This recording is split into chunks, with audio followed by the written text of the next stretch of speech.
I'm 71 now, and I'll tell you something I wish someone had told me before I walked away from work for good. The day you retire feels like a finish line, but it isn't. It's more like stepping into a completely different game with a new set of rules. And the biggest mistake I see people make, friends, former colleagues, even family, is that they announce their retirement right away. They celebrate. They start spending. They let the world rush in. And only after that do they try to organize the important parts. By then, it's harder. There's pressure, distractions, and sometimes regret. So, if you're about to retire, or even thinking about it, there are 10 things I'd quietly upgrade first. Not flashy things. Not a new car or a bigger house. I'm talking about the kind of decisions that shape how the next 20 or 30 years actually feel. I didn't get all of these right at the beginning, but I learned. And I want to walk you through them in the order I now believe matters most. The first upgrade I'd make, before telling a single soul, is your spending awareness. I know that sounds almost too simple, but it's where everything begins. When you're working, money comes in regularly, and you don't need to pay attention to every dollar going out. Retirement flips that completely. Every dollar now has a job, and every dollar comes from somewhere you've already built. What surprised me at first was how inaccurate my assumptions were. I thought I knew what I spent. I didn't. Not really. There were small things that added up, and there were categories I underestimated entirely. So what I tell you is this. For a few months before you retire, or right at the beginning, track your spending honestly. Not what you think you'll spend, but what you actually do. That number becomes the foundation for everything else. Without it, you're guessing. And guessing in retirement can quietly cost you years of financial comfort. Now, once you know your real spending, the second upgrade becomes clear. Your cash reserves. Back when you were working, having 3 to 6 months of expenses set aside probably felt sufficient. A paycheck was always around the corner, but in retirement, there is no paycheck. That changes the role of cash entirely. You need a cushion that lets you breathe. For me, that meant setting aside closer to a year of essential expenses, money that's not invested, not exposed to market swings. Just there when life happens. And life does happen. Medical bills, home repairs, helping family, even opportunities you didn't plan for. What I learned the hard way is that without enough cash, you're forced to sell investments at the wrong time. And that's not just stressful, it can damage your long-term plan. So this isn't about hoarding money, it's about protecting your flexibility. Once those two are in place, the third upgrade I'd focus on is your insurance coverage. This is where a lot of people carry habits from their working years without realizing they no longer apply. I did the same thing. I kept policies that made sense when I had a salary, when people depended on that income, when certain risks were higher. But retirement changes your risk profile. Disability insurance, for example, no longer serves a purpose once you're no longer earning. Some life insurance policies may not be necessary if your spouse is financially secure. At the same time, other types of protection become more important. Liability coverage, especially umbrella insurance, becomes a way to protect what you've spent decades building. And long-term care, something most people avoid thinking about, becomes a real consideration. The goal here is to simplify and align your coverage with your current life, not your past one. It's about removing unnecessary expenses while strengthening the areas that truly matter now. Then comes the fourth upgrade, and this one is often overlooked because it doesn't feel urgent: your beneficiary designations. I can't tell you how many people assume their will or trust controls everything. It doesn't. The forms attached to your retirement accounts, your IRA, your 401k, those override almost everything else, And if those forms are outdated, the consequences can be serious. I've seen situations where assets went to the wrong person or created unnecessary tax burdens, all because someone never took 30 minutes to review and update those documents. At this stage of life, things change, relationships, priorities, intentions. Your paperwork should reflect that. It's one of the simplest upgrades you can make, but the impact is enormous. It ensures that what you've built goes exactly where you want it to go, without confusion or conflict. Now, once you've handled those foundational pieces, the fifth upgrade I'd turn to is your estate documents. This goes a step beyond beneficiary forms. I'm talking about your will, your trust if you have one, your power of attorney, and your healthcare directives. Many people set these up years ago and never revisit them. But retirement changes your financial structure, your assets, and sometimes even your relationships. What made sense 10 or 15 years ago may no longer reflect your reality today. And here's the part that's uncomfortable but necessary. If something happens and your documents aren't current, decisions may be made by people you didn't choose, or under rules you didn't intend. I've seen families struggle through that, and it's avoidable. Updating these documents isn't about expecting the worst. It's about making sure that if life takes an unexpected turn, everything is handled the way you would want by the people you trust. By the time you've worked through these first 5 upgrades, something interesting happens.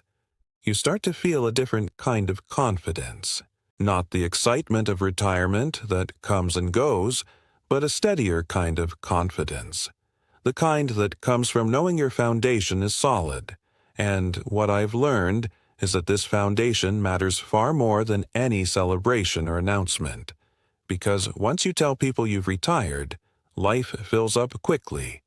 Invitations, plans, expectations, they all come rushing in, and if you haven't taken the time to quietly put these pieces in place, you end up making important decisions in the middle of all that noise.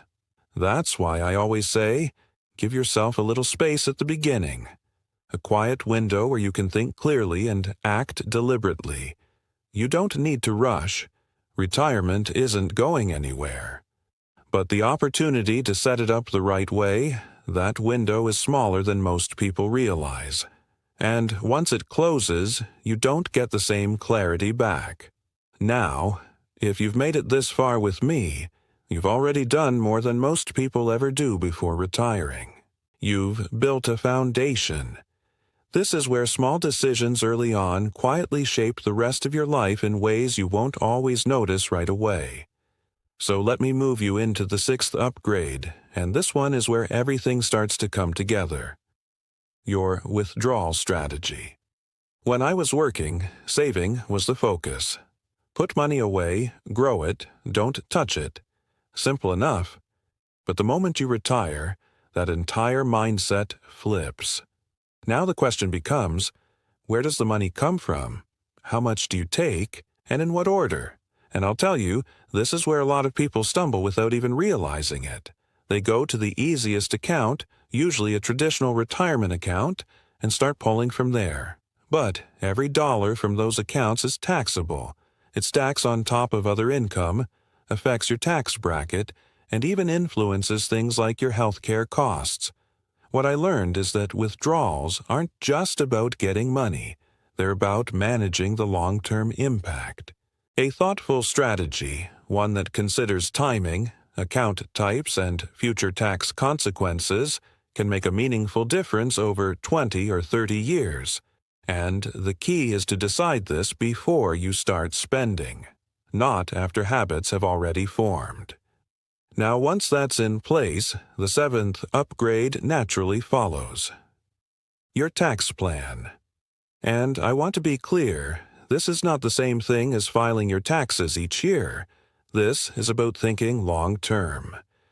In your working years, tax planning often meant maximizing deductions and moving on. In retirement, it becomes something much bigger.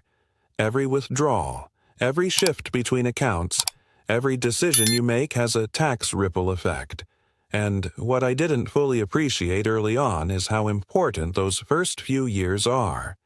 They can be some of your lowest income years, which creates opportunities to reposition money, to reduce future tax burdens, to create flexibility later on. But those opportunities don't wait. If you miss them, they're gone. So instead of reacting at tax time, the idea is to think ahead, to look at not just this year, but the next 10, 20, even 30 years, and make decisions that keep your overall tax picture as efficient as possible. That leads me into the 8th upgrade, and this one ties closely to both your withdrawal strategy and your tax plan: your health insurance. Now, if you retire before 65, this becomes especially important because you're bridging the gap before Medicare. And I've seen people underestimate this piece more than almost anything else. They assume they'll figure it out later, but later is often too late to optimize it properly. What many don't realize is that your income level, how much you withdraw, and from where, can directly affect how much you pay for coverage. There are subsidies available, but they depend on how your income is structured. So if your withdrawal plan isn't aligned with your healthcare strategy, you could end up paying far more than necessary. On the other hand, with a little planning, you can reduce those costs significantly. Even if you're already eligible for Medicare, decisions around timing, supplemental plans, and income still matter. So this isn't just about having coverage, it's about integrating it into your broader financial picture. Now, the 9th upgrade is one that almost everyone thinks they understand, but very few actually analyze deeply: your Social Security strategy. Most people look at their statement, pick an age, and base the decision on which option gives them the biggest monthly check. That's the common approach, but it's not always the right one. What I came to understand is that Social Security doesn't exist in isolation. It interacts with your taxes, your withdrawals, your overall income picture. Claiming earlier might give you income sooner, but it could increase your tax burden or limit your flexibility later. Waiting longer might increase your monthly benefit, but it may not always align with your broader plan. The real question isn't, how do I get the biggest check? It's, how does this decision fit into everything else?